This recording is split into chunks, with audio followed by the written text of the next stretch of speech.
All people are created in the image of God.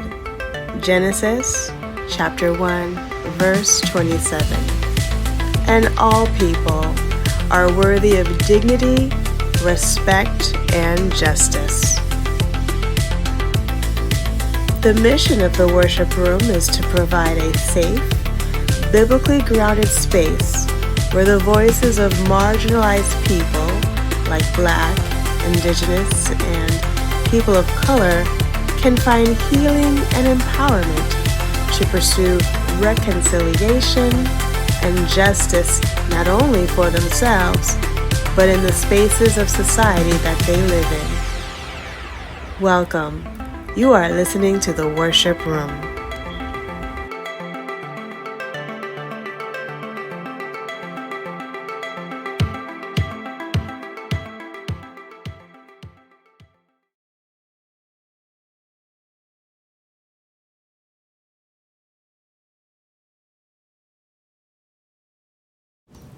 And welcome back to the Worship Room.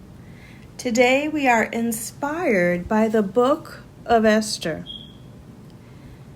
The story of Esther tells of a Jewish orphan who becomes the queen of Persia and risks her life to save her people from annihilation at the hands of Haman, an evil court official.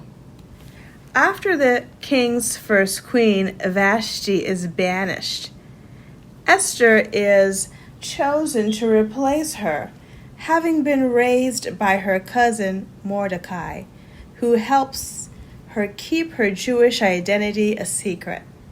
When Haman plots to destroy all the Jews within the empire, Mordecai urges Esther to intervene. Esther bravely approaches the king, reveals her heritage, and exposes Haman's plot, leading to his execution and the rescue of the Jewish people. The story is celebrated annually by the Jewish people with the Feast of Purim. Purim is a Jewish holiday that commemorates the saving of the Jewish people from annihilation at the hands of an official named Haman. As it is recounted in the book of Esther, according to the book, Haman was the royal vizier to the Persian king. Esther's story is one of risk, restraint, and resilience. She begins as a hidden Jew in a foreign empire, becomes queen, and finds herself in a position where a single decision could mean life or death for her people. Yet her endurance is not a single heroic moment. It is a pattern. A trust in God, wise action, careful timing, and communal courage. In telling Esther's endurance, we learn how to endure in the face of fear, pressure, and the unknown. By leaning on God, choosing courage, and committing to the good of others. In the Persian reaches of the ancient world, a vast empire stretched far beyond the walls of the king's palace, Esther enters that world through a beauty contest that ends with her being chosen as queen. All while, her Jewish identity remains hidden. The man who stands behind many of the story's pivotal turns is not a deity named aloud in the text, but a fearsome, calculating advisor named Haman, who plots the annihilation of the Jews. There is, too, Mordecai, Esther's cousin, an adoptive father figure, a voice of faith and quiet defiance. The threat unfolds as a decree, an irrevocable summons to destruction that cannot be undone by human cleverness alone. The clock is ticking, and the stakes could not be higher. What follows is a patient reckoning with endurance. Esther's first instinct might have been to hide, to assume safety and stay within the bounds of palace life. Yet, Mordecai's challenge, who knows whether you have come to the kingdom for such a time as this, pulls her from private security into public witness. The peril is not abstract, it is concrete and terrifying. Esther learns to balance courage with restraint, to walk the tightrope between risk and wisdom. She invites the king and Haman to a sequence of banquets, a deliberate strategy to gain favor and to stage the moment when she will reveal the danger to her people. Time is not merely a commodity to be spent. It is a tool to be wielded with discernment. When the moment comes, Esther does not rush. She fasts, she prays, and she speaks, not with a scream, but with a prepared, piercing clarity that turns the tide. Her endurance is not solitary. It grows in the space between her and Mordecai, between the palace and the people she seeks to protect. She does not claim courage in isolation. She receives strength from a community that prays and fasts with her. This solidarity, Mordecai's steadfast leadership, the fasting and prayer of the Jews, Esther's alliance with him, becomes the furnace in which endurance is tempered. Endurance here is communal as much as personal. It is cultivated by shared faith, mutual accountability, and a willingness to bear risk together for the sake of others. In the decisive moment, Esther's courage becomes visible. She reveals her Jewish identity in a way that could cost her life, but she does so with a confidence grounded in a larger purpose. Her plea is not for herself alone, but for her people. She asks the king to spare them and to permit action against their enemies. The king, who governs by regal decree, is moved not only by Esther's appeal, but by the quiet integrity of her courage. The result is a reversal. Haman's plot collapses, and the Jews are given permission to defend themselves. Haman himself is undone by the very weapon that he devised. His plot turns back on him, and he is brought down.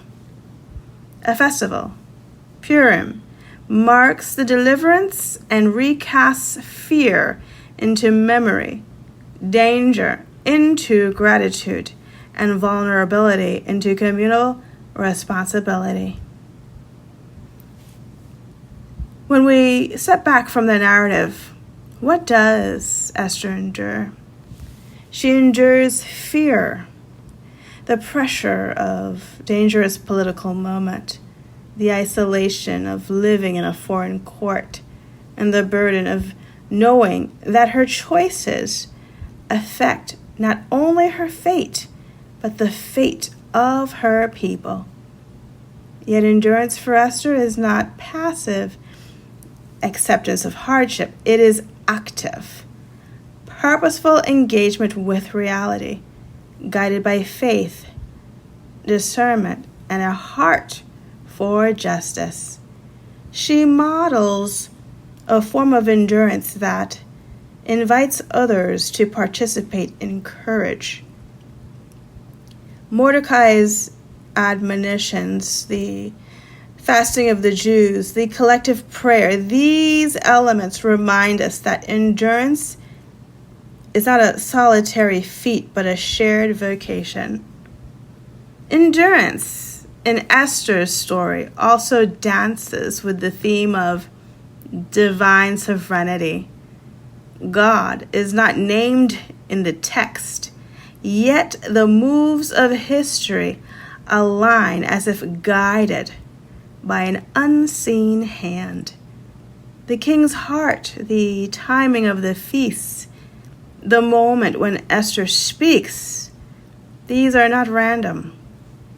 They reveal a world in which God's purposes unfold through human courage and cooperation. Esther's endurance thus becomes a living proof of a larger truth. God's sovereignty often works through faithful people who answer the call to act, even when the cost is high. And so, what practical lessons can we draw for our own lives? First, endurance begins with discernment. We ask questions before leaping. Is this the right moment? Who should be involved? What is the right measure of risk? Second, endurance requires identity and integrity. Esther's courage flows from who she is and her air of faith, and a defender of the vulnerable. Knowing who we are in God's eyes anchors the decisions we make in moments of pressure. Third, endurance grows in community.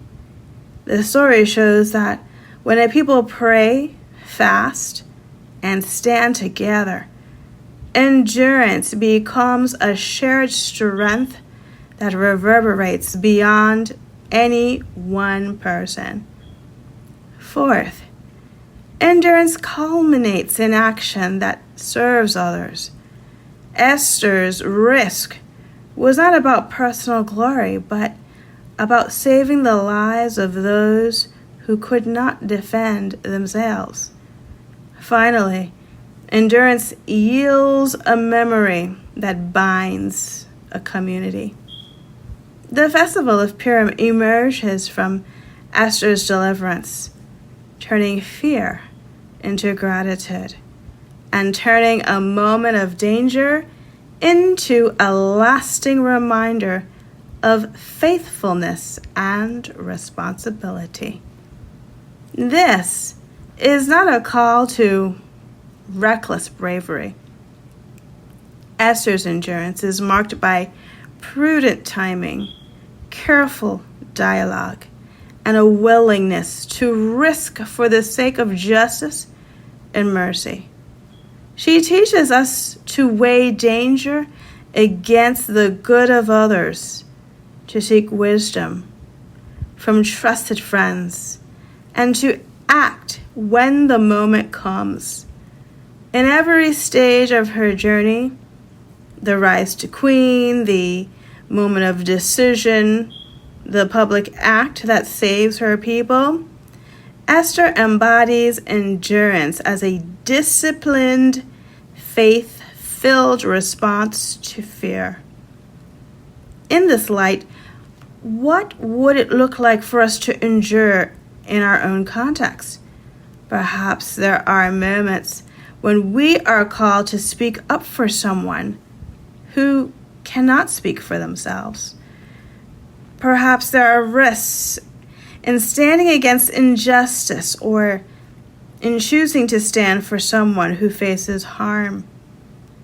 Maybe endurance will look like showing steadfastness in a difficult marriage or staying committed to a long-term project in the face of discouragement.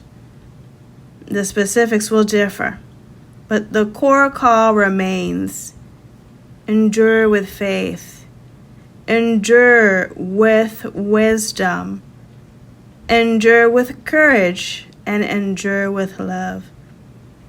As a closing, let us carry Esther's example beyond the ancient palace.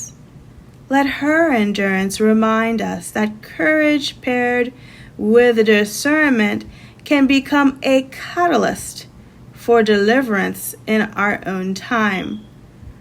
Endurance is not the absence of fear, but the act of moving forward in spite of fear. It is the quiet, steadfast choice to do what is right when it is difficult. The willingness to risk something of value for the sake of others.